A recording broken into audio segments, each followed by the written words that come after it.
હકીકતમાં પુલ કે સ્લેબ ધરાશાયી થયેલો નથી, પરંતુ જ્યારે 150 foot ring road, second ring રોડની અંદર રોડની સાથે બ્રિજનું પણ કામ ચાલુ હોય, ત્યાં બ્રિજના કામની અંદર કાલે સવારે 50 મીટરના સ્પાનમાં 10 મીટરનો સ્પાન જે છે ત્યાં સ્લેબ ભરવાની કામગીરી શરૂ હતી. અમારા એક્ઝિક્યુટિવ એન્જિનિયર પણ ત્યાં સ્થળ પર હાજર હતા.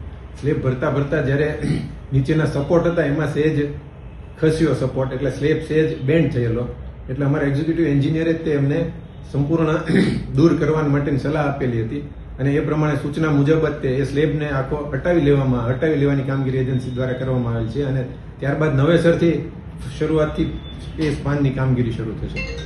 આ એ ટેકા જ હોય છે, એટલે ટેકામાં ઉપર જેમ વજન થતું જાય, સ્લેબનું વજન વધતું જાય, કારણ કે એપ્રોક્સિમેટ 200 ટનનો એ સ્લેબ થશે, એટલે સ્લેબનું વજન વધતું જાય જેથી ટેકા સેટલ થતા હોય. જેમ જેમ વજન વધતું હોય એમાંથી એક ટેકો જે હશે એમાં સહેજ પેલું થયેલું હશે, એટલા માટે આ સહેજ બેન્ડ થયેલો ને એમના આધારે આપણી સૂચનાને આધારે જ એજન્સીએ એ સંપૂર્ણ દૂર કરવાની કામગીરી કરેલી. કોઈ પણ પ્રકારની જાનહાનિ થયેલી નથી.